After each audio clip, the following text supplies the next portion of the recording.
Introduction. Hello student, प्रगति classes में आपका welcome है। आज की क्लास लेक्चर नंबर 4 है, जो कि मॉलिक्यूलर बेसिस ऑफ इनहेरिटेंस में आता है। जेनेटिक कोड के बारे में पढ़ना है और जेनेटिक कोड का फीचर जानना है, यानी कि silent feature of genetic code, जिसको हेडिंग कर लीजिएगा आप लोग। कल भी पढ़ाया गया था ना जेनेटिक कोड के बारे में। जेनेटिक कोड का खोज किसने किया था? आज हम लोग इसके फीचर के बारे में जानेंगे।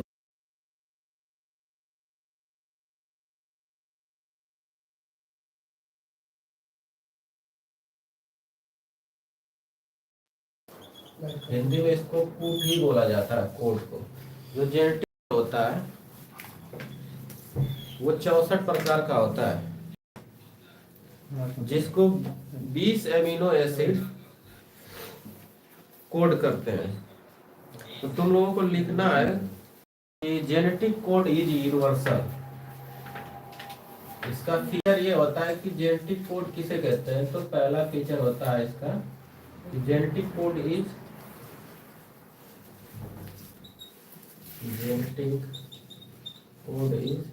यूनिवर्सल। यूनिवर्सल का मतलब तुम लोग समझते हो? सर्वव्यापी, जिसको पूरी संसार में एक्सेप्टेंस मिले, ठीक है, उसको सब जगह समझा जा सके, उसका मतलब होता है universal. Genetic code is universal, क्योंकि एक कोडान जो होता है किसी भी तरह का एमिनो एसिड को कोड कर सकता है किसी भी ऑर्गेनिज्म में। बस दो चीज को छोड़ दिया जाए, माइटोकॉन्ड्रिया और कुछ प्रोटोजोआ को। तो तुम लोग हिंदी में एक लाइन लिख लेना। इसको लिखने के बाद मैं बोल दे रहा हूँ, जितने भी लाइव देख रहे हो वो भी हिंदी में लिख लेंगे कि जेनेटिक कोड जो होता है, लिखना है जेनेटिक कोड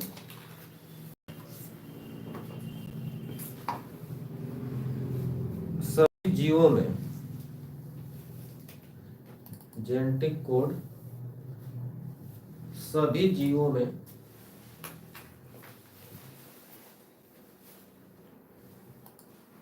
समान एमिनो एसिड को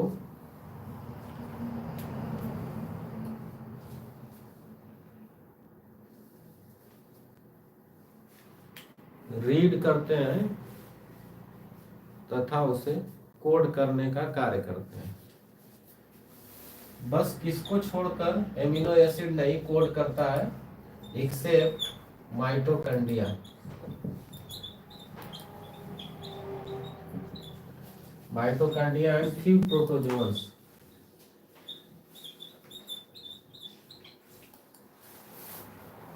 ये तुम लोगों के बोर्ड एग्जाम से बाहर पूछा जाता है कि जो जेनेटिक कोड होता है किसको कोड नहीं करता है। सभी जीवों में सभी एमिनो एसिड को करता है, बस माइटोकॉन्ड्रिया और कुछ प्रोटोजोआ को छोड़कर कोड नहीं करता है, उनके कैरेक्टर को नहीं फीचर करता है। ठीक है, इसका मतलब ये होता है माइटोकॉन्ड्रिया। और एक चीज और होता है, लिख लेना तुम लोग हिंदी में कि जेनेटिक कोड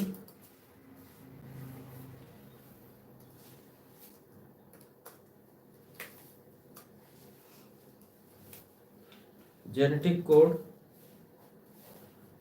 mRNA को लगातार रीड करता है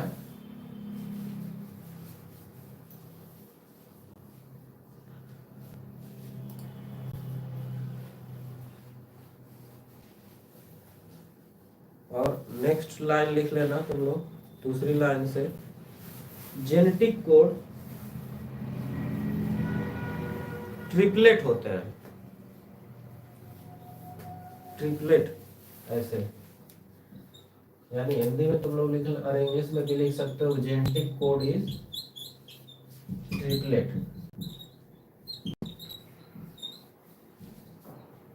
आउट ऑफ 64 जेनेटिक कोड में।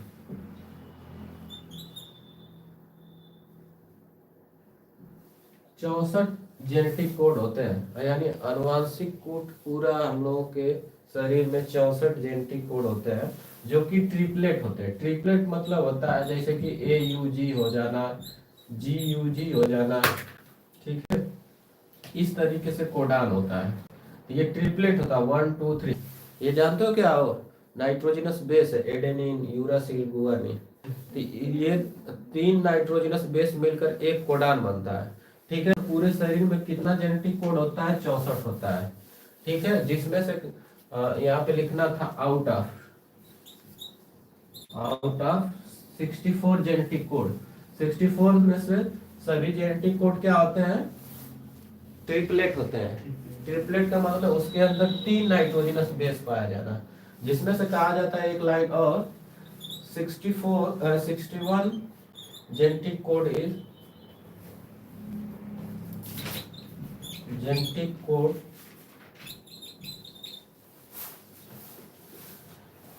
For 20 amino acid. 20 amino acid के लिए जो होता है 61 जेनेटिक कोड होता है, ठीक है।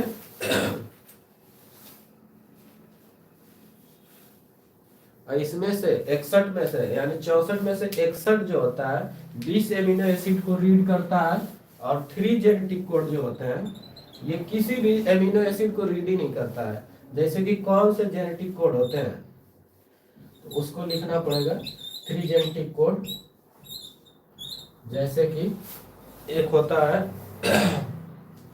UAA, ये जेनेटिक कोड, और इसके अलावा UGA एंड UAG, ये जो होते हैं code do not read any amino acid, do not read या कोड एनी एमिनो एसिड।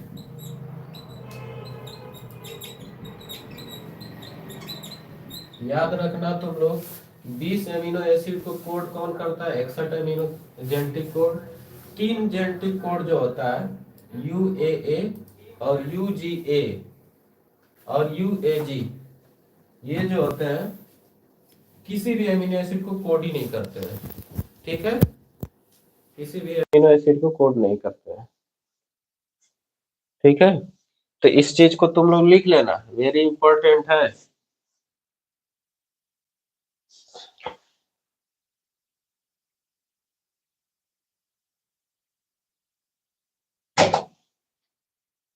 इसको मत लिख देना तुम, ये समझाने के लिए, ठीक है।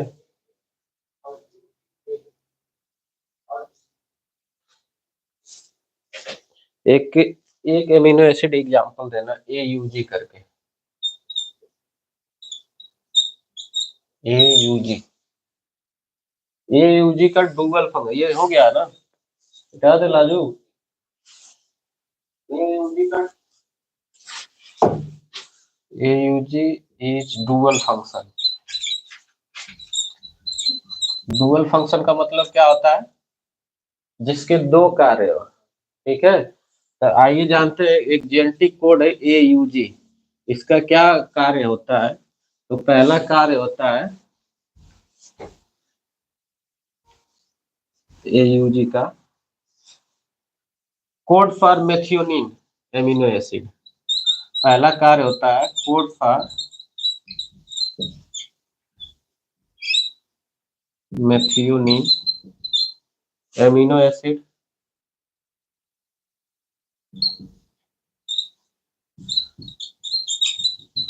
एक एमिनो एसिड होता है जिसका नाम होता है मेथियोनिन, इसको हम लोग MET से लिखते हैं,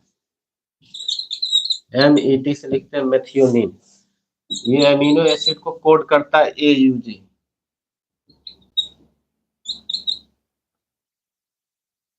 एमिनो एसिड, ठीक है।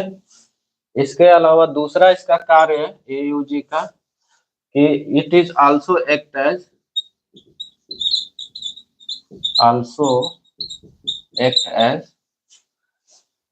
Initiator codon, initiator codon. ये एक तरह का किसी भी कोड को शुरुआत करने में हेल्प करता है। AUG का डुअल फंक्शन होता है। बस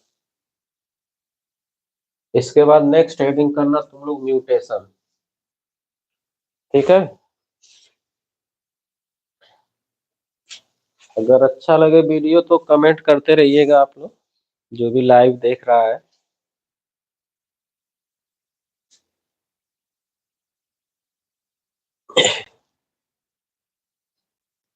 अब हेडिंग रहेगा म्यूटेशन।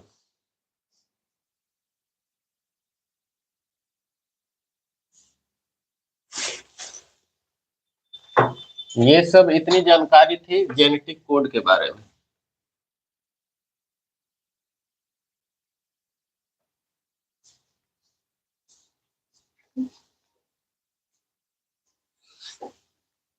और लोग कहाँ है जी? शिवम, ठंडी लग रही है तो सोएगा। हाँ हाँ, आराम से बोलो तुम लोग। इस ठंडी में जितना पढ़ाई करने में मजा आता है ना, उतना गर्मी में नहीं मजा आता है। एक बात याद रखना।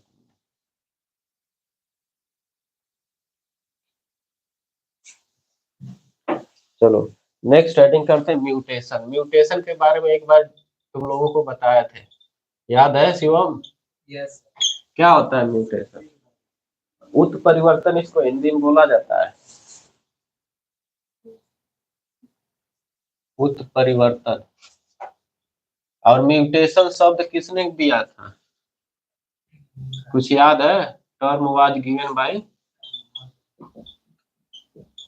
Hugo de bridge.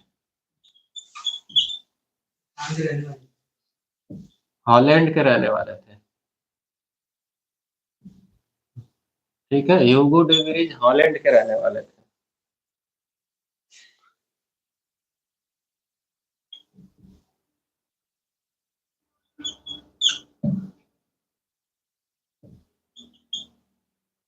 याद रखना, हॉलैंड के। ये मेंडल के एक्सपेरिमेंट को दोबारा इन्होंने रीडिस्कवर किया था, ह्यूगो डी ब्रिज जी। लिख लो इसको, the term was given by Hugo de bridge. चलो, और इसके बारे में म्यूटेशन किसे कहते हैं ये लिख लो तुम लोग।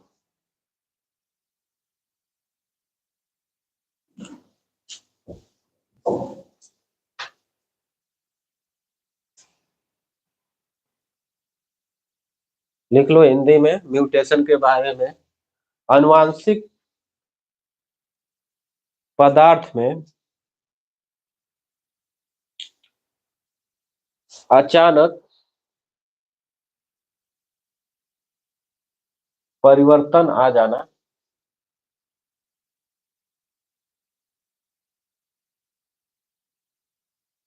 म्यूटेशन कहलाता है।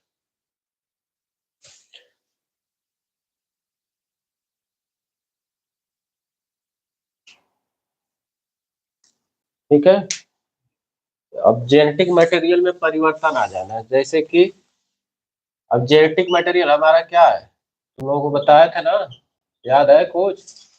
जेनेटिक मटेरियल किसे कहते हैं? अरे यार, DNA और RNA को तो बोलते हैं।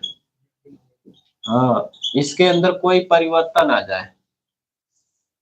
और म्यूटेशन सिर्फ DNA और RNA में ही नहीं होता, क्रोमोसोम्स में भी होता है। हाँ, नहीं होता है क्रोमोसोम्स में म्यूटेशन? कि जो क्रोमोसोम्स होते हैं टोटल कितने होते हैं? 46, और 23 पेयर में होते हैं। तो जो 23वां पेयर होता है वो या तो XX हो सकता है या तो XY। तो कभी कभी क्या होता है, ये 23वें क्रोमोसोम में एक क्रोमोसोम अब्सेंट होकर 0 हो जाता है, तो ये भी म्यूटेशन का कारण बनता है। इससे जो भी लोग होते हैं उसको टर्नर सिंड्रोम के नाम से जाना जाता है। किसी कभी कभी 23वें क्रोमोसोम में डबल X और एक Y हो जाता है, तो बोलते हैं क्लीन फिल्टर सिंड्रोम हो गया। इसके पहले 22 जोड़ी होती है, 21 जोड़ी होती है। 21वें जोड़ी में कभी कभी XX की जगह XXX हो जाता है, तो इसको बोला जाता है डाउन सिंड्रोम, बीमारी हो गई है। तो ये सब बीमारी के बारे में बताया थे ना, तो ये म्यूटेशन के कारण ही होता है। ठीक है, अगर क्रोमोसोम एक घट रहा है एक बढ़ रहा है, तो वो सब समझो कि म्यूटेशन हो रहा है उसमें। चलो, तो इसमें म्यूटेशन के बारे में थोड़ा जान लेते हैं, कितने प्रकार के होते हैं म्यूटेशन। तो एक नंबर करके लिख लेना, पॉइंट म्यूटेशन।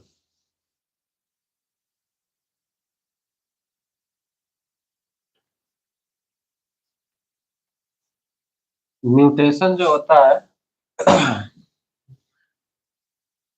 जो सन की लाइट होती है, जो सूर्य होता है ना, पृथ्वी पर इसकी किरणें डायरेक्ट पड़ती है।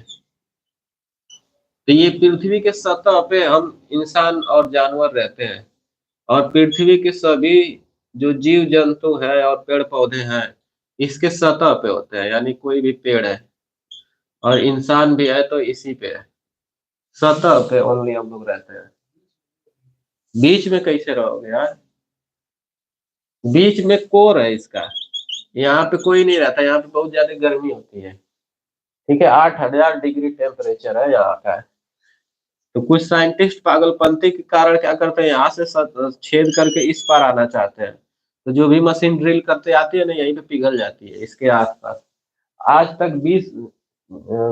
20 किलोमीटर की दूरी तक यहाँ पे धरती के अंदर खोदा गया है, वो भी रूस के द्वारा। मुझे याद नहीं उस होल का नाम। 20 किलोमीटर की दूरी तक पृथ्वी के अंदर खोदा गया, आज तक का सबसे बड़ा गहरा गड्ढा किया गया है। यहाँ तक आते आते इतनी गर्मी हो गई ना, कि जितनी भी मशीनरी से ड्रिल किया जा रहा था, सारी मशीनरी पिघलने लगी, सब खराब होते गए। तो इसके अंदर नहीं कोई रहता है, पृथ्वी के अंदर। आप देखिएगा कि लगभग पृथ्वी की सतह से 200 मीटर या 300 मीटर पे बोरिंग की जाती है। एक्चुअल में जो पानी निकलता है ना, वो यहाँ पे स्टोरेज रहता है। और समुद्र का लेवल जो होता है 200, 300, 250, 800 मीटर का होता है। ठीक है, तो यहाँ से समुद्र का लेवल मिलता है इनसे, तो पानी को हम लोग एब्जॉर्ब कर लेते हैं। बस समुद्र का पानी खारा होता है, और जो ग्राउंड वाटर होता है वो फ्रेश होता है। ठीक है, तो ग्राउंड वाटर जो होता है, तुम लोग समरसेबल लगाए होगे तो देखोगे, कोई 150 मीटर अंदर बोरिंग कराता है, कोई 200 करा देता है। इससे ज्यादा नहीं कोई कराता है, क्योंकि पानी अच्छा मिलता है, मीठा मिलता है। तो ग्राउंड वाटर ओनली 30%, अरे 3% है पृथ्वी पे, और बकिया तो 70% खारा जल होता है। ठीक है,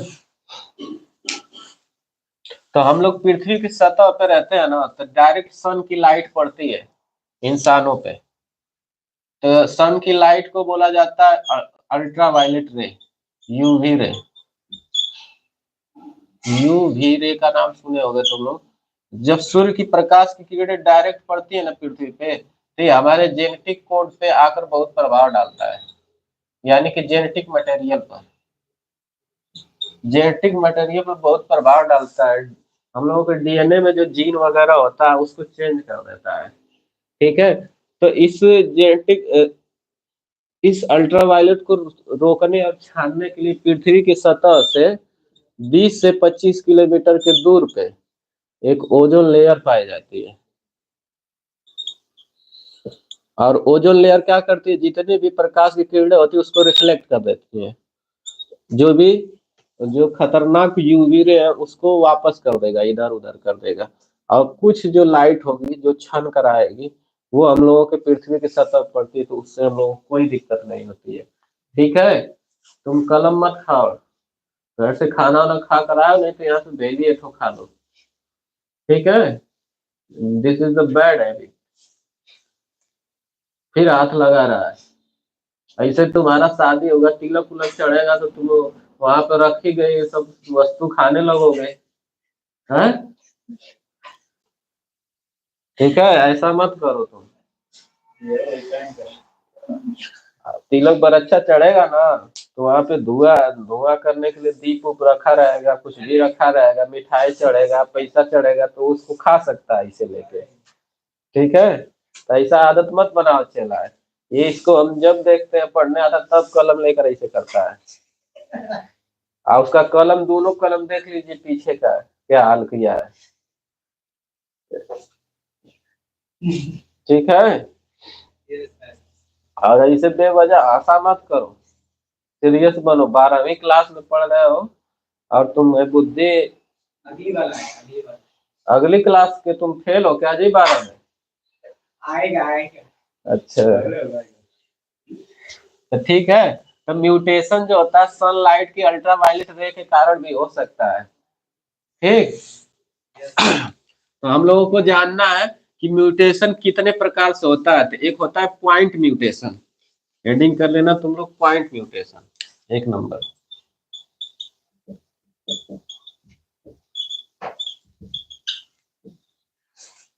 पॉइंट म्यूटेशन जो होता है, हम लोगों के डीएनए में जो सिंगल बेस पेयर होता है ना, उसमें चेंजिंग आ जाती है। तो एक बीमारी होती है पॉइंट म्यूटेशन में, सिकल सेल एनीमिया की। और सिकल सेल एनीमिया के बारे में बताया थे तुम लोगों को। सिकल सेल एनीमिया में जो बीटा ग्लोबिन चेन होती है हीमोग्लोबिन की,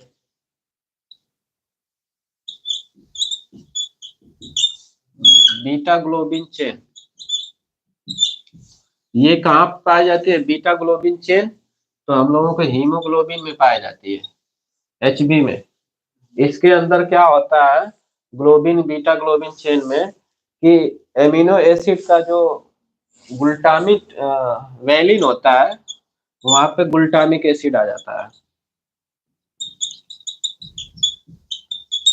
एक एमिनो एसिड चेंज हो जाता है, वैलिन के जगह क्या आ जाता है ग्लूटामिक एसिड आ जाता है।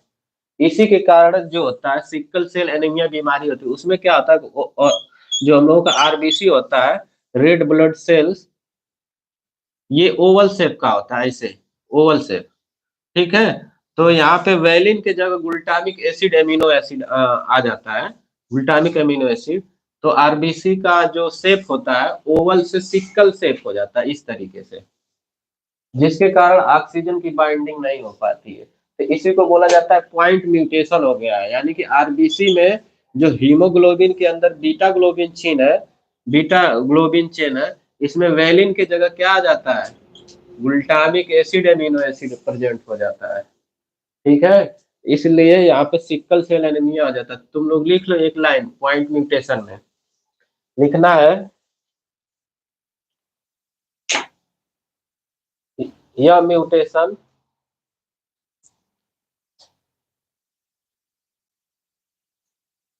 डीएनए के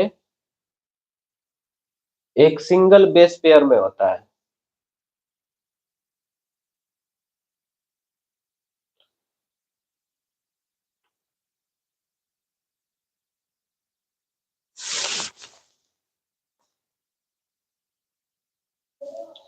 जिसमें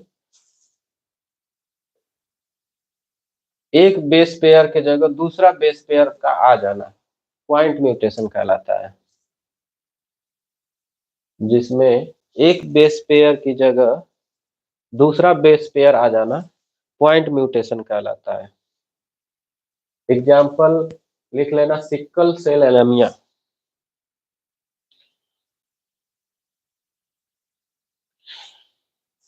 सिकल सेल एनीमिया एक बीमारी है जो कि पॉइंट म्यूटेशन के कारण यह होने वाली बीमारी है।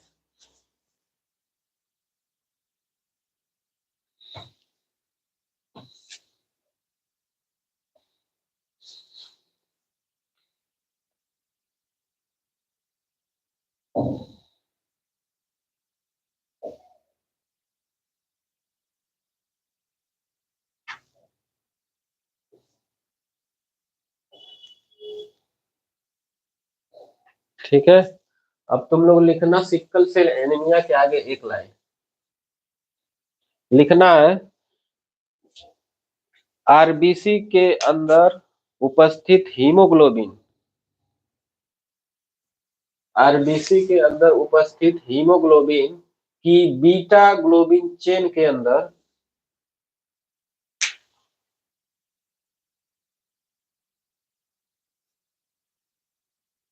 बीटा ग्लोबिन चेन के अंदर वैलिन के जगह ग्लूटामिक एसिड का उपस्थित हो जाना, वैलिन के जगह ग्लूटामिक एसिड का उपस्थित हो जाना, हो जाने से आरबीसी ओवल से सिक्कल शेप हो जाता है। आरबीसी का आकार अंडाकार से सिक्कल शेप हो जाता है।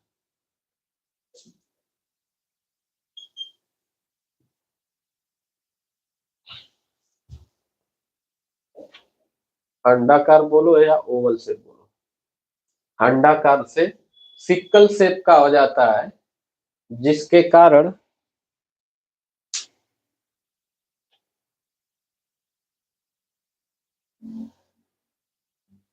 ऑक्सीजन की बाइंडिंग कैपेसिटी कम हो जाती है। ऑक्सीजन की बाइंडिंग कैपेसिटी कम हो जाती है और खून की कमी होने लगती है। बाइंडिंग कैपेसिटी कम होने के कारण खून की कमी हो जाती है।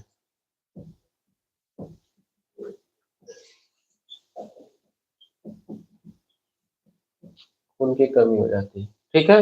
ये होता है पॉइंट म्यूटेशन। अब इसी के अंदर दूसरा है फ्रेम शिफ्ट म्यूटेशन। दूसरा हेडिंग कर लेना तुम लोग। ये भी एक तरह का अलग म्यूटेशन होता है, जिसे हम कहते हैं फ्रेम शिफ्ट म्यूटेशन।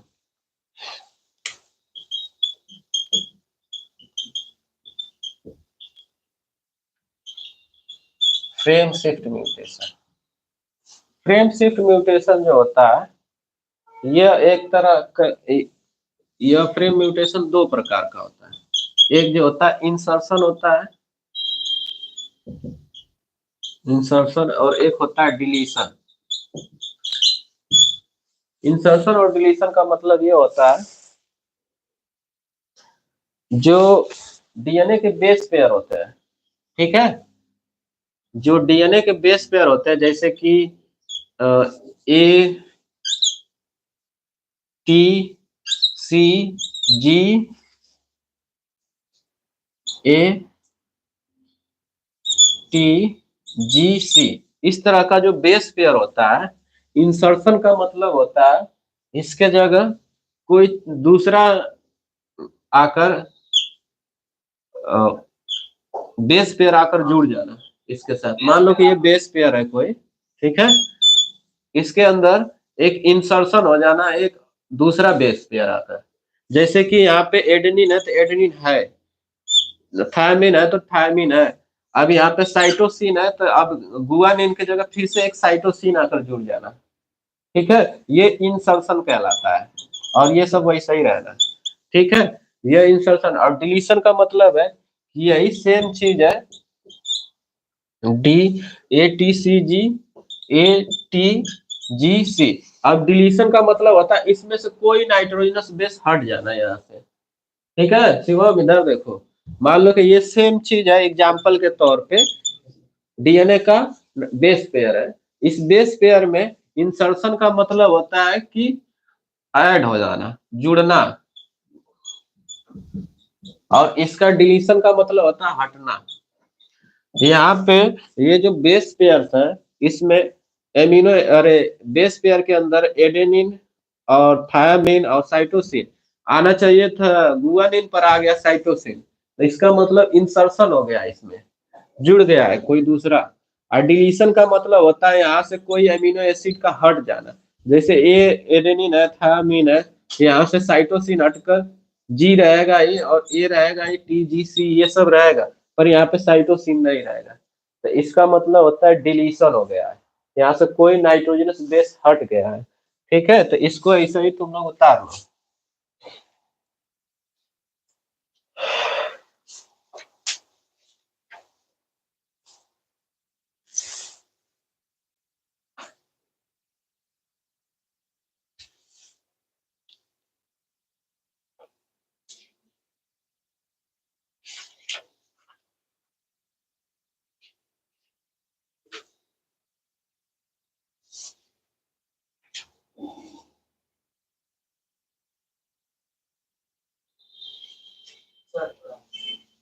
अच्छा ठीक है।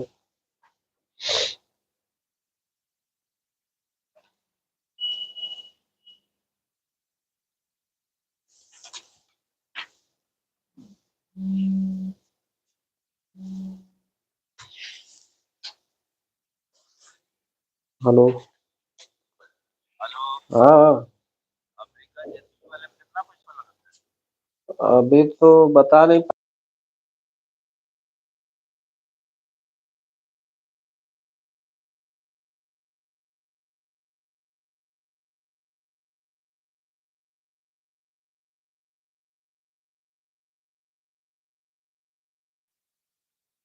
रोक दिए थे।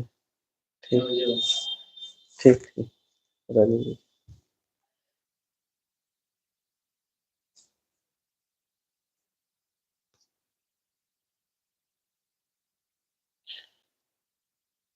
हो गया। नेक्स्ट हेडिंग रहेगी ह्यूमन जीनोम प्रोजेक्ट।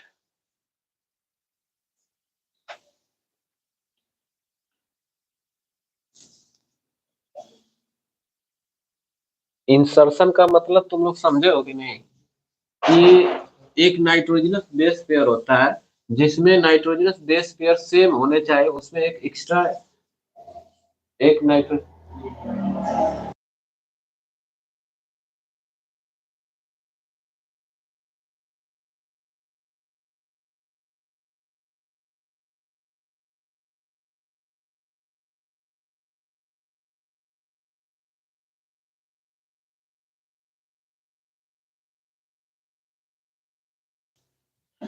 ठीक है,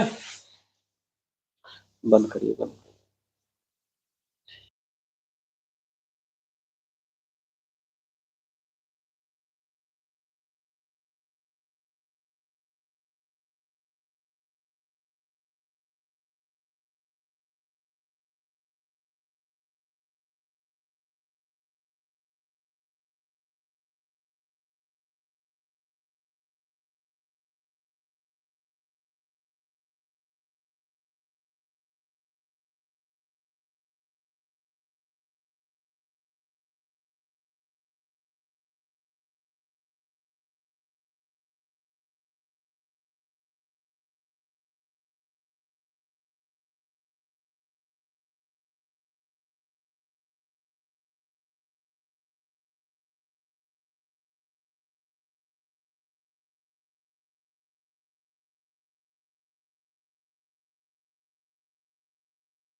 चलो नेक्स्ट हेडिंग करते हैं ह्यूमन जीनोम प्रोजेक्ट।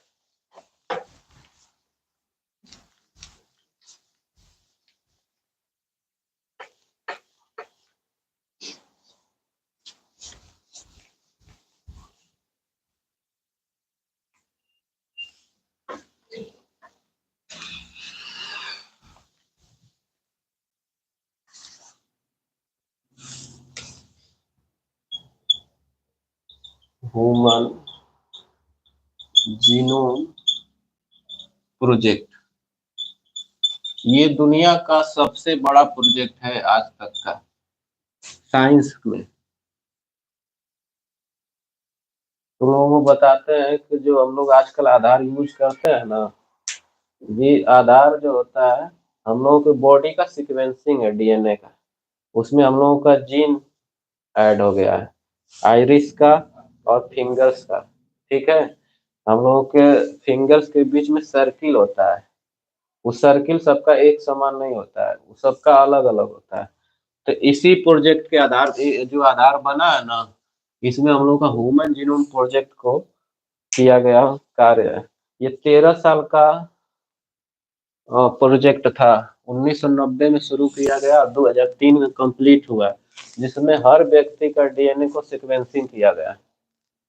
ठीक है, पूरे विश्व में रहने वाले लोगों को ऊपर डीएनए को सीक्वेंसिंग किया गया। आज के दुनिया में कभी भी कोई भी क्राइम करोगे आसानी से पकड़े जा सकते हो।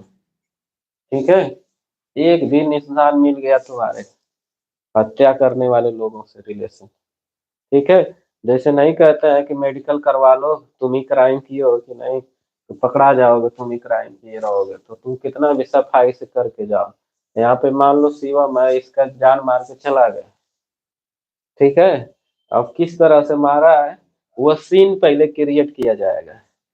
चाकू से मारोगे, पेन से मारोगे, तो जब पेन से मारोगे उसको ना, तो वो तुम्हारे उसका फिंगर तुम्हारे शरीर पे लगेगा ही, बचने की कोशिश करेगा ही, तुम भी कुछ छुड़ाने की कोशिश करोगे ही, उतने में फिंगरप्रिंट मिल जाएंगे तुम्हारे। ठीक है, तो तुमको लैब में ले जाके चेक किया जाएगा कि इस तरह का फिंगरप्रिंट किस डीएनए में पाया जाता है। ग्लव्स उल्व्स लगाने से कुछ नहीं होगा। क्या ग्लव्स में नहीं छपता है?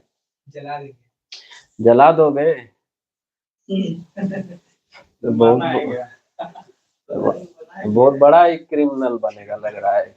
हम जानकारी के लिए बता रहे हैं, सिर्फ यही सबूत काम नहीं करेंगे तुम्हारे। तुम सबूत जितना जलाओगे उतना कठोर तुमको सजा मिलेगी, सबूत जलाने वाले लोगों को। यहाँ पे कैमरा लगा हुआ है, कैमरा में भी चेक किया जाएगा। यहाँ पे कितने लोग दिन भर में विजिट करते हैं, ये सब चीजें देखी जाएगी। हाँ, तुमसे जो इसका जान मारा जाएगा, इसका सारे रिश्तेदारों से लिंक ढूंढा जाएगा, इसके फोन नंबर ढूंढे जाएंगे कि कौन इससे बात करता है, सब बात करेगा। इंस्टाग्राम, आजकल हर एक ऐप पे इसकी जानकारी ली जाएगी, इसका दुश्मन कौन हो सकता है। ठीक है, अब मान लो शिवम इसको पेन से मार के जाएगा, तो ये ढूंढा जाएगा कि इसके साथ पढ़ने वाला कोई लड़का होगा, तभी ना पेन से मार के गया है, तो सबको पकड़ा जाएगा। ठीक है, तो चलो आज का ह्यूमन जीनोम प्रोजेक्ट जो है, ये क्राइम को कम करने के लिए और लोगों की जाति धर्म लिंग को पहचानने के लिए इस प्रोजेक्ट का इस्तेमाल किया गया है। ठीक है, और दुनिया में अलग अलग वैरायटी के लोग रहते हैं। जैसे हमारे देश में लोग, नागालैंड में जाओगे ना, तो नागालैंड में उन लोगों की शारीरिक वैरायटी थोड़ा चेंज है हम लोगों के यहाँ के लोगों से। मणिपुर में भी ऐसा हाल है। हाँ, ठीक है, और रंग के आधार पे भी बहुत वैरायटी हमारे देश में देखी गई है। हाइट अलग अलग देखी गई है। हाँ, साउथ वालों की रंग जो होते हैं काफी गहरे होते हैं, उनको रेड इंडियन बोला गया है। ठीक है, तो हाइट के आधार पे, कलर के आधार पे, बोलचाल, भाषा, बिहेवियर के आधार पे डीएनए को सीक्वेंसिंग किया गया है। ठीक है, अभी नया ऑर्गेनिज्म अगर हम लोगों को बनाना है ना, तो हम लोग चाहे तो एक कोशिका का निर्माण कर सकते हैं, उसमें नए जीन को ऐड कर सकते हैं, नए डीएनए को ऐड कर सकते हैं, और जैसा चाहेंगे वैसा इंसान बना सकते हैं। इंसान को खुले की एक आदमी मान लो कि हम लोगों को एक ऐसा इंसान पैदा करना है जिसके अंदर हर वो क्वालिटी आ जाए। ठीक है, तो हम लोग चाहेंगे तो उसके जो स्पर्म सेल होगी या एग सेल होगी, उसके डीएनए के अंदर सीक्वेंसिंग कर सकते हैं, उसके अंदर बैड हैबिट को हटा सकते हैं, उसके अंदर माइंड तेज करने का जीन डाल सकते हैं। ठीक है, ये सारी प्रक्रिया अपनाई जा सकती है समय आने के अनुसार। जब लगेगा कि इस धरती पे इंसानों का राज खत्म होने वाला है, तो ऐसा इंसान पैदा किया जाएगा जो कभी खाएगा पिएगा नहीं, और सिर्फ किसी भी स्थिति में वो जिंदा रहेगा। जब मान लो कि इस धरती पे ज्यादा क्रूरता होने लगे, इंसान इंसान मरने लगे खाने खाने के लिए, तो ऐसे स्थिति में कुछ ऐसा डेवलप किया जाएगा इंसानों को। ठीक है, आजकल स्पेस में लोग जाते होंगे, तुम लोग जानते हो ना, स्पेस में कोई भी खाना जो होता है वहां पे जाने के बाद उसको खा नहीं सकते हो तुम। तो क्या किया जा रहा है, इंसानों को 2-3 महीने के लिए जाना होता है, वहां पे पानी भी लिक्विड की तरह हवा में घूमने लगता है, ड्रॉप में। तो क्या किया जाए, तुम खाना वहां पे जैसे ही पैकेट से निकालोगे वो कुछ और बन जाएगा स्पेस में। तो लोग क्या करके जा रहे हैं, इंसान ही जा रहे हैं, खाना एक ही बार खा ले रहे हैं। धरती पे जो खाना है वो स्पेस में 3 महीना खाने की जरूरत ही नहीं है। ठीक है, तो मान लो कि पृथ्वी पे कभी ऐसा आपदा आ जाए और तुम्हारे खाने पीने की सब सामान डिस्ट्रॉय हो जाए, तो उसमें तुमको सरवाइव करना है, तो हमारे डीएनए सीक्वेंसिंग में कुछ चेंजिंग लाना पड़ेगा। ठीक है, तो आइए जानते हैं ह्यूमन जीनोम प्रोजेक्ट में क्या क्या प्रोजेक्टिंग किया गया है। तो इसमें एक लाइन इसका फुल फॉर्म तुम लोगों को पूछा जाएगा। इसको शॉर्ट फॉर्म में HGP के नाम से जाना जाता है। इसमें एक लाइन तुम लोग लिख लेना, HGP प्रोग्राम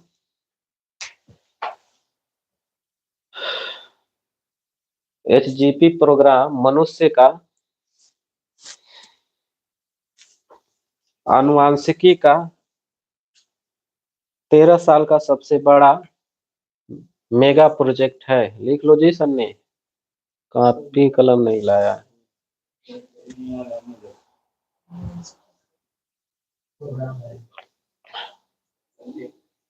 मनुष्य के आनुवंशिकी का सबसे बड़ा 13 साल का मेगा प्रोजेक्ट है। यही तो बस लिखना था। उसके नीचे लिखना, इस प्रोजेक्ट को 1990 में शुरू किया गया था और 2003 में कंप्लीट किया गया। इस प्रोजेक्ट को 1990 में शुरू किया गया और 2003 में कंप्लीट किया गया। और लिख लेना, इस प्रोजेक्ट को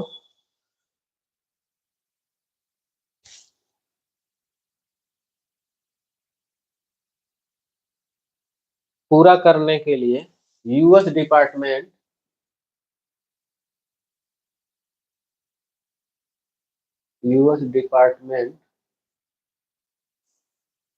of energy and national institute of health ने किया था। Department of energy and national institute of health ने किया था।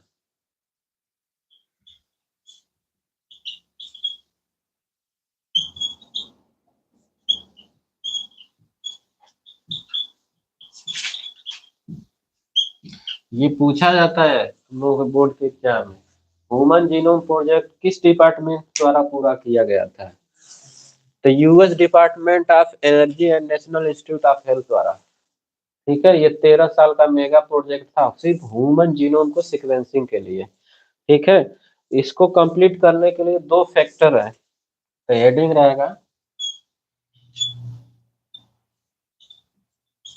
2 factor of competition of project.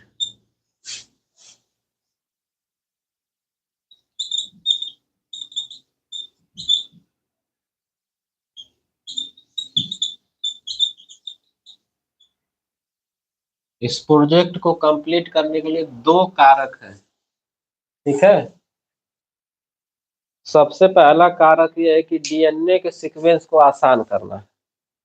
ठीक है, कभी कभी क्या होता है कि हम लोग डीएनए को पहचान नहीं पाते हैं, तो किसी को पहचानने में बहुत दिक्कत होती है। मान लो कि अब हम लोगों को रेगिस्तान में रहने वाले इंसान को पहचानना है कि कैसे ये यहाँ पे सरवाइव कर रहे हैं। जैसे अभी तुम लोगों को रेगिस्तान में छोड़ दिया जाए, वहां पे घर और बना के दे दिया जाए, तो तुम उन लोग वहां पे रहने में अनकंफर्टेबल महसूस करोगे। लेकिन वहां के लोग आसानी से वहां सरवाइव कर सकते हैं। तो जो गर्म देश में रहना पसंद करते हैं वो ठंड ठंड देश में नहीं रह पाएंगे, जो ठंडे देश में रहना पसंद करते हैं वो गर्म देश में नहीं रह पाएंगे। तो डीएनए सीक्वेंसिंग करके ये पहचाना जाएगा कि कोई बहुत ज्यादा एक्सट्रीम कंडीशन पे कैसे जीवित रह सकता है। तो डीएनए सीक्वेंसिंग की जाती है। तो डीएनए सीक्वेंसिंग से पता चलता है कि जो गर्मी में रहने वाले इंसान है, उनके अंदर शारीरिक रूप से इंटरनल एनाटॉमी चेंज हो जाती है।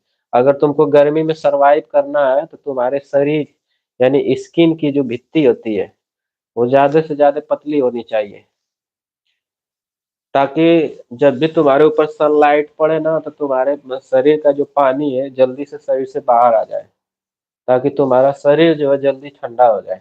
इस तरीके से सरवाइव किया जा सकता है। और ठंड में रहने वाले लोगों का स्किन काफी मोटा होना चाहिए, ताकि बाहर का टेम्परेचर अंदर न आ पाए और तुम्हारे बॉडी के अंदर टेम्परेचर बनाए रखे, मोटी भित्ती के होने के कारण। यानी कि यहाँ पे तुम लोगों ने ठंडी का मौसम है, अब तुम लोगों ने जैकेट पहना हुआ है। जो व्यक्ति जितना मोटा जैकेट पहनेगा उसको उतना ही नहीं ठंड लगेगा, जो जितना पतला पहनेगा उसको उतना ही ज्यादा ठंड लगेगा। जैसे मान लो कि लाजू है, ठीक है, तो उसको कम ठंडी लग रही है और हम लोगों को ठंडी ज्यादा लग रही है। और कुछ लोग हीरो बनने के लिए अलग एक्टिंग करता है, तो उसकी बात अलग है भाई। ठीक है, तो गर्मी के दिन में मोटे लोगों को ठंडी थोड़ी कम लगती है, क्योंकि उनकी स्किन मोटी होती है, उसमें फैट जमा होता है। अब फैट जो होता है इंसुलेटिंग का काम करता है। ठीक है, तो हम लोग डीएनए सीक्वेंसिंग से पहचान पाते हैं कि कोई इंसान कैसे एक्सट्रीम कंडीशन में जीवित रह सकता है, कैसे किसी का दिमाग इतना तेज चल सकता है, कैसे कोई इतनी बीमारी को टोलरेट कर सकता है। ठीक है, ये सब चीजें। नहीं करता हूँ, क्या जल्दी क्या टोलरेट कर सकते हो तुम? कुछ भी नहीं। टेंशन को? ठीक है, डिप्रेशन को टोलरेट कर सकते हो? आइंस्टीन एक ऐसा व्यक्ति था, उसका मरने के बाद उसके दिमाग को निकाल लिया गया था, और उसको जब चेक किया गया उसके आईक्यू लेवल को, तो अपने दिमाग के 1 से 2% यूज किया था। और क्या, अब सोचो इतना बड़ा बड़ा उसने खोज किया। अगर इंसान, हम लोग, तुम लोग तो 0% यूज करते हो, 10.5% भी यूज करोगे तो बहुत बढ़िया तुम लोगों का दिमाग काम करेगा, यहाँ पे पढ़ाई गई चीजें याद रहेंगी। ठीक है, अगर हम लोग अपने दिमाग का 50% ही इस्तेमाल कर रहे हैं, एक का 10.5%, तो बहुत तेज तर्रार हो जाएंगे। ठीक है, और जिस दिन तुम दुनिया में अपने दिमाग को 100% यूज करोगे, इस दुनिया में अभी तक कोई हुआ नहीं है, नहीं तो वो दुनिया को उथल पुथल मचा सकता है। एक मूवी आई थी लूसी, जो इसी के ऊपर बनाई गई है, साइंस के ऊपर, लूसी के। हाँ, उसका दिमाग तेज चलने लगता है, वो भविष्य की चीजों को देख सकता है। और हाँ, उसके आने वाले समय में क्या होगा, जैसे कि मान लो कि तुमको मैं यहाँ पे बंद कर दूं और तुमको यहाँ से निकलना है, तो तुम क्या सोचोगे? जितना जल्दी हो सके तुम यहाँ से निकल जाओ, दिमाग लगाओगे। यही होता है दिमाग का यूज करना। अब हाँ, दिमाग का यूज कैसे करना है कि आप देखोगे छोटा छोटा होल कहीं है, तो उसको जल्दी तोड़े और बाहर हो जाए। तो जो जितना जल्दी अपने दिमाग का इस्तेमाल करेगा, वो समझो कि अपने दिमाग का बहुत सही इस्तेमाल कर रहा है। ठीक है, कम समय में अपने कार्य को कंप्लीट कर लेना है। क्या जी, लूसी गलत है? हाँ, मूवी देखना है लूसी। भागने का तरीका कुछ नहीं। अच्छा, भागने का तरीका, यहाँ तुमको भागने का तरीका दिख रहा होगा तो अच्छी बात है, तुम अपने दिमाग का सही इस्तेमाल कर रही हो, है ना जी? मैं तो ये कह रहा हूँ कि शटर बंद है, अगर तुम लोग निकलना चाहते हो तो तुम लोग जितना जल्दी जो निकल जाए, मैं सोचूंगा अपने दिमाग का बहुत सही इस्तेमाल किया है। शटर नहीं खोलेंगे। मैं कह रहा हूँ निकल जाओ अभी, तुम लोग, हम लोग लॉक कर दे रहे हैं और तुम लोग रूम से निकल जाओ, जो जितना जल्दी निकलेगा मैं सोचूंगा वो बढ़िया इस्तेमाल किया अपने दिमाग का। नहीं तो एक मैं क्वेश्चन दे रहा हूँ, जो जितना जल्दी लगा देगा मैं सोचूंगा कि वो बहुत बढ़िया दिमाग लगाया है। दे दें? चलो रीजनिंग का दे देते हैं, सन्नी, कॉपी कलम निकाल लो और लगा लो। दिमाग है। मेरे पास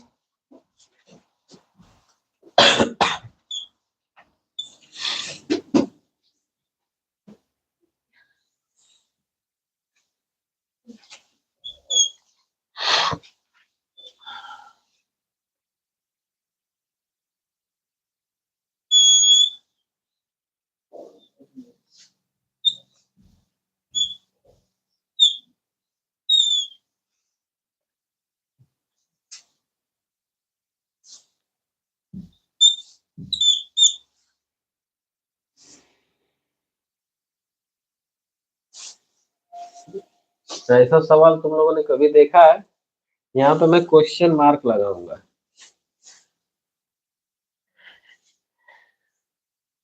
अगर कुछ लॉजिक है कि यहाँ पे क्या नंबर आएगा तो बता सकते हो तुम लोग।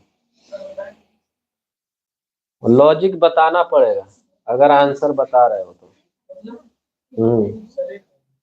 कोई लॉजिक आएगा तो बताना पड़ेगा या तो नंबर बताना पड़ेगा।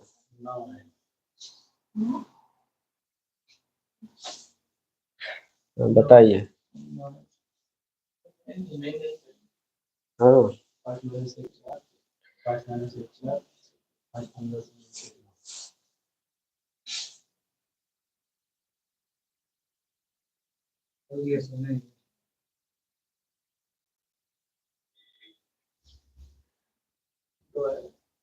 तो आएगा। मैं ऑप्शन दे दे रहा हूँ -1। यहाँ पे कोई भी अंक आ सकता है, ठीक है। +1, इसके अलावा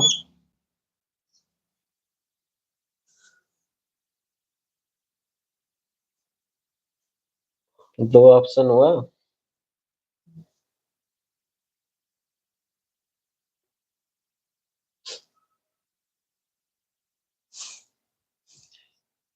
+2 -2।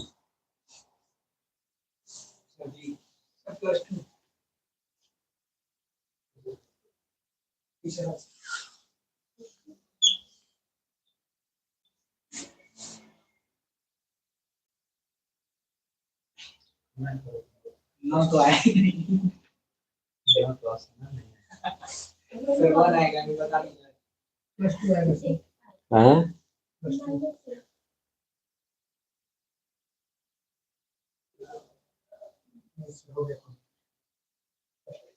क्या कमेंट किए हो? कोई कमेंट नहीं आया, देख लिया जा रहा है।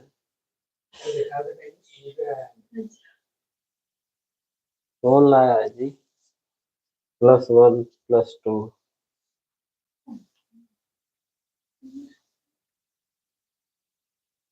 कोई लॉजिक है इस मैथ में? तो क्या आंसर होने चाहिए तुम्हारे हिसाब से? +1। अब बताओ यहाँ पे +1 क्यों आएगा? सर आमने सामने सर दोनों समान कट जाएंगे, इधर भी कट जाएंगे उधर भी। आमने सामने समान है, कट जाएगा +1 रखने से। जो समझ में आया दिया -1 तुम्हारे हिसाब से देखो, तुक्का ही तो है, तुक्का में तो कुछ भी हो सकता है ना। सर बताएं 2 4 है सर बताओ। सर 5 3 8 10 सर ये हैं? ये दोनों कट गया सर 5 3 8 10 10 कट गया सर। और ये तुम ऐसे सीरीज बना रहे हो? अच्छा, क्या कर रहे हो? 5 दूना के 10 5 3 8 10 कट गया सर। और इधर 5 2 7 3 10 सर। ये तुम्हारे कहने का मतलब क्या है? नहीं सर जोड़ देंगे तीनों को 10 आएगा बीच में 2 आएगा। ये बीच में 2 आएगा। यस सर कई सारा सीरीज लगेगा, लेकिन ऑप्शन से आपको ढूंढ के आंसर बताना है। ऑप्शन के हिसाब से +2 आएगा। कभी कभी सीरीज नहीं बनती है ना, तो हम लोग ऑप्शन देख कर कभी टेस्ट लिया जाता है, तो ऑप्शन को समझ के उसका सीरीज बनाया जाता है। रीजनिंग का ये भी नियम होता है कि कभी कभी कुछ मैथमेटिकल जो होते हैं, मैंने सुना है इसलिए मैंने दे दिया है। मैंने दिमाग ये लगाया है, मैं तुम लोगों को बता दे रहा हूँ। 2 और 4 जो होता है सम संख्या, सुना है तुम लोगों ने? इसी तरह यहाँ भी 2 है, यहाँ भी 4 है, और सब में क्या है? विषम संख्या लगी हुई है, ठीक है। और 5 सम है कि विषम है? विषम है ना, ये भी विषम हो सकता है। तो यहाँ पे 2 विषम संख्या है और दोनों ऊपर में 2 2 सम संख्या है। और अगर 2 2 सम संख्या है तो एक विषम हो जा रहा है। इसमें अगर 2 विषम है तो एक सम संख्या आनी चाहिए ना। तो सम संख्या इसमें से क्या हो सकता है? ये हो सकता है, ये हो सकता है, कुछ भी हो सकता है। चलो मैंने -1 यहाँ पे रखा। मान लो -1 रखोगे तो 2 और 4 को जोड़ोगे 6 होगा, 6 और 3 9 हो जाता है। इसी 4 3 7 2 9 हो जाता है। अगर 5 और 5 जोड़ोगे तो 10 होगा, -1 रख दोगे तो 9 हो जाएगा। 9 9 आना चाहिए सीरीज में, इसीलिए मैं ऑप्शन के हिसाब से आंसर दे रहा हूँ। और बगैर ऑप्शन के सीरीज बनाओगे तो बहुत सारा रूल इसमें आएगा।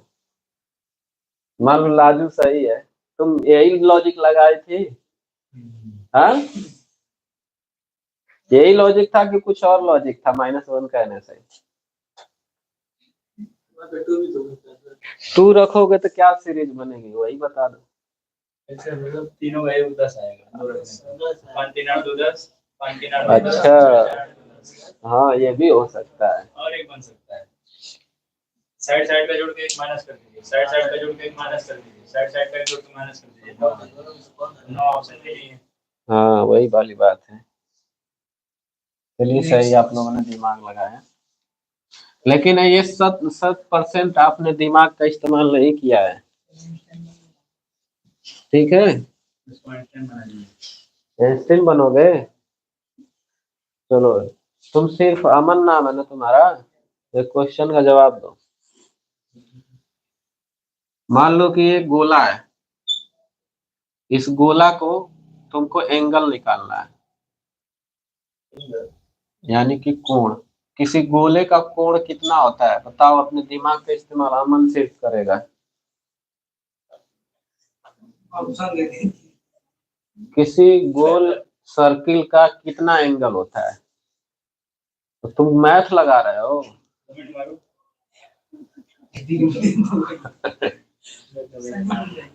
बता दोगे? बताओ, किसी सर्किल का कोण कितना होता है? हाँ? कितना होता है? 360। ठीक है, और इसमें एक सेंटर पॉइंट बनाते हैं किसी सर्किल में, और यहाँ से एक मान लो कि लाइन बनाते हैं, इसका एंगल क्या होगा? रेडियन मान लो। 180 यहाँ से ना होगा, पूरा पूरा लाइनिंग का ना होगा। अब इसका एंगल निकालोगे तो 180 होगा। ठीक है, फिर यहाँ पे एक परपेंडिकुलर लाइन दोगे तो 90 90 में बढ़ जाएगा, नीचे का 180 रहेगा, फिर एक इन्वर्टेड ऐसे करोगे तो 90 90 सब जोड़ोगे तो 360 डिग्री हो जाएगा। अगर कोई आपसे पूछे कि इसके बीच का एंगल क्या होगा, राजी कलम खाने वाले। ठीक है, तो तुम लोग अपना दिमाग का इस्तेमाल कैसे करोगे? हाँ, तो ये कहाँ से लगा पाएगा? चलो एक और है, जीरो का खोज किसने किया था, कोई बता सकता है? आर्यभट्ट।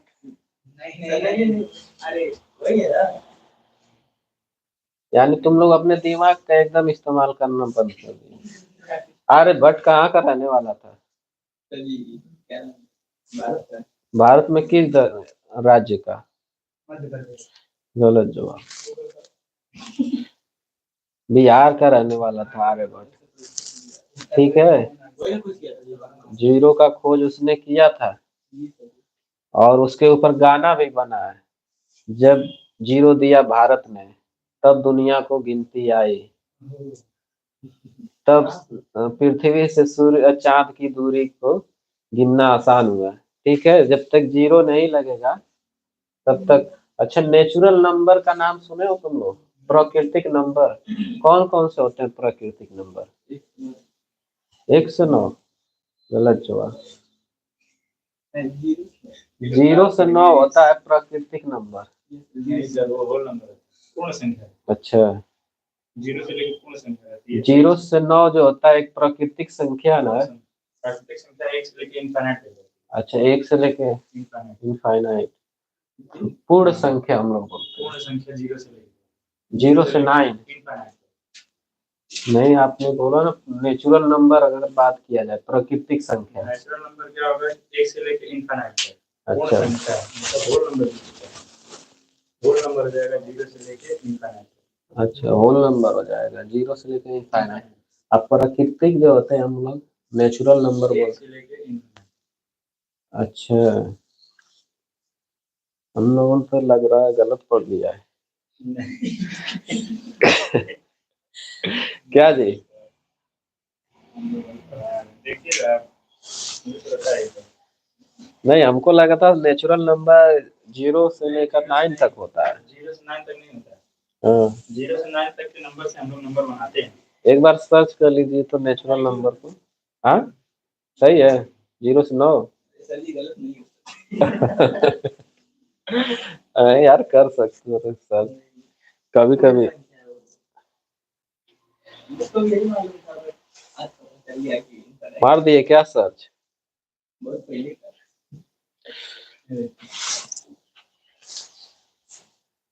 नेचुरल नंबर 1 से लेके इनफाइनाइट।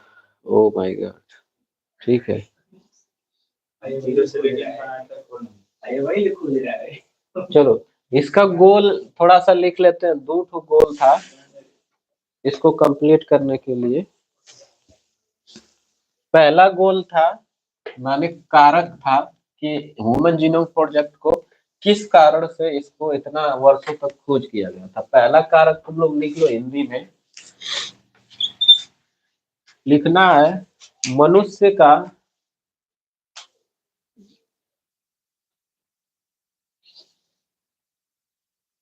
डीएनए का सीक्वेंसिंग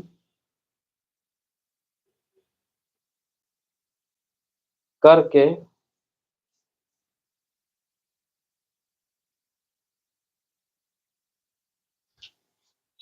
जल्दी से आसान और तकनीकी रूप से पहचाना जा सके। यानी मनुष्य के डीएनए को आसानी से तथा तकनीकी रूप से पहचाना जा सके, ये पहला कारक था। दूसरा कारक लिख लो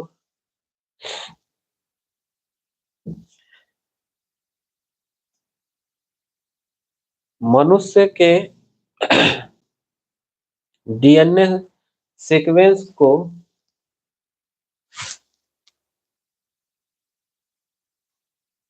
जेनेटिक इंजीनियरिंग तकनीकी के द्वारा जेनेटिक इंजीनियरिंग तकनीकी के द्वारा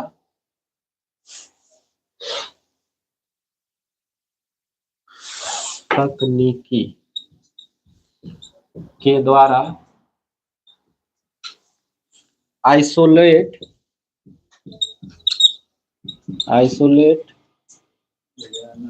करना तथा उसका क्लोन बनाना था।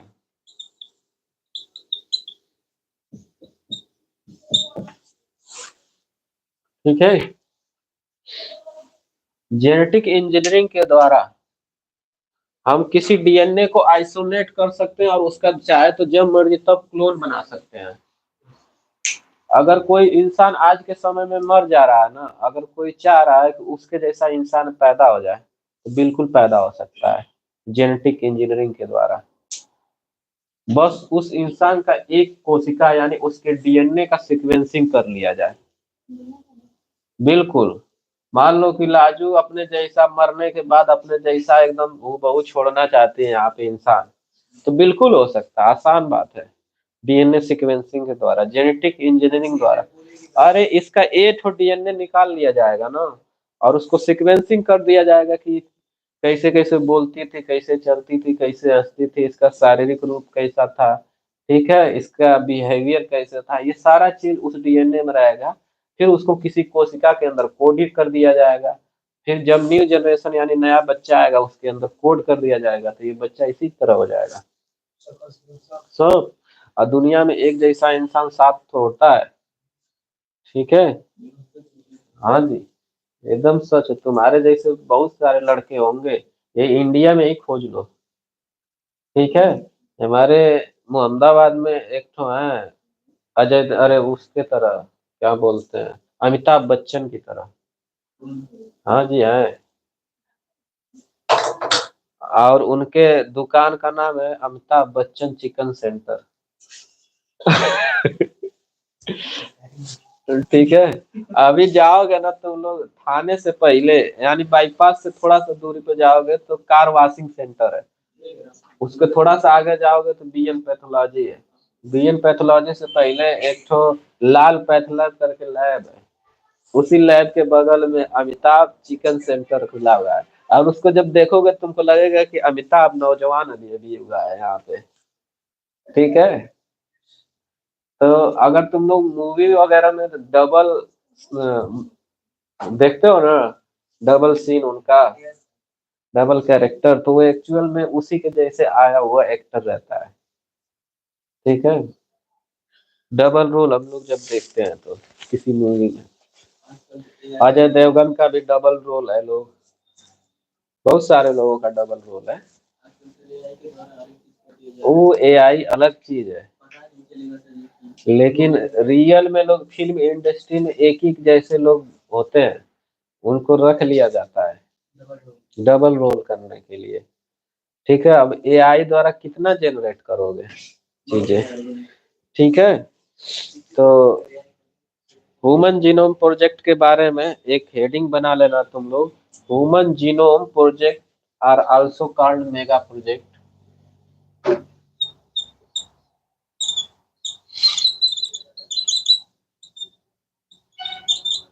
Human genome project also called mega project.